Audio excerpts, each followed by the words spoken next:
Bentornati amici modellisti e non solo. Oggi un nuovo appuntamento con il Crusader MK3 in scala 1:72.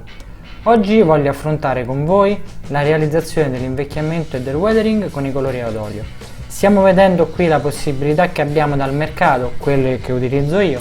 Possiamo utilizzare i colori ad olio delle varie linee per belle arti o gli Uptailung o semplicemente anche gli oil brusher della MIG. Avete visto un po' la scelta che ho appunto avuto modo di sperimentare in questo video. Per questo passaggio ho realizzato semplicemente dei puntini nella parte mimetica, quindi con i colori più chiari ho utilizzato un rosa, un color polvere e un bianco, e ho fatto così, ho semplicemente realizzato dei puntini su tutto il carro, diciamo random, ecco, possiamo dire così.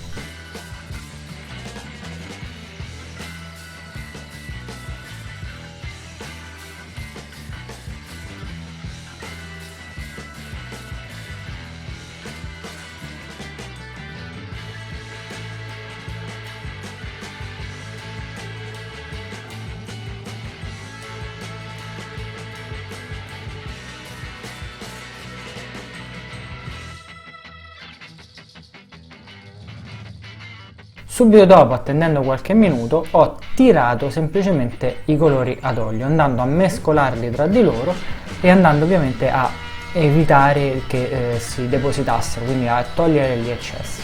Questo mi consente anche di variare la cromatura e la cromia della mimetica. È un espediente molto interessante. Ovviamente ho realizzato il tutto sia sulla torretta che sullo scafo del carro stesso.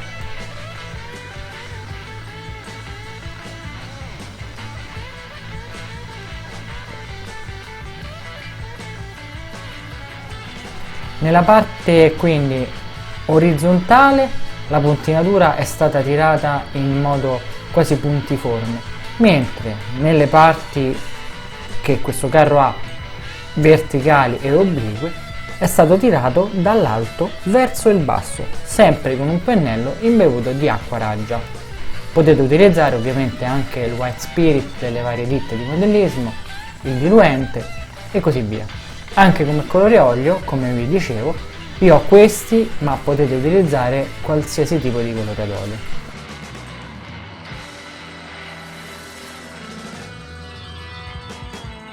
Nel frattempo, come vedete qui in sovrimpressione, vi ricordo, se non l'avete fatto, di iscrivervi al canale, attivare la campanellina e seguire i miei prossimi video.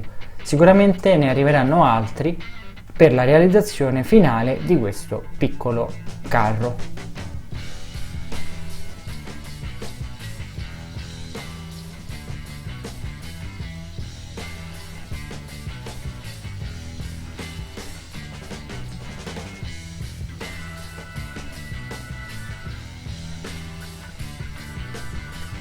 Infine questo colore della MIG già lo avete visto, e essendo un wash ho voluto riprendere quelle parti che avevo cancellato con i colori ad olio, e inoltre ho voluto anche andare ad appesantire nella parte inferiore della torretta le colature.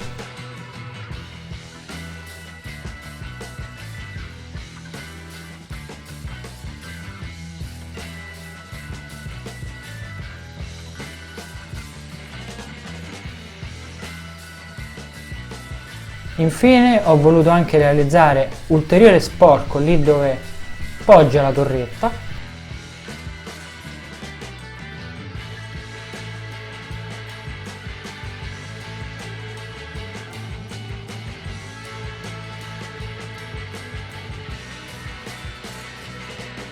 ho ripreso quindi anche alcune parti, e anche per questo video veloce è tutto.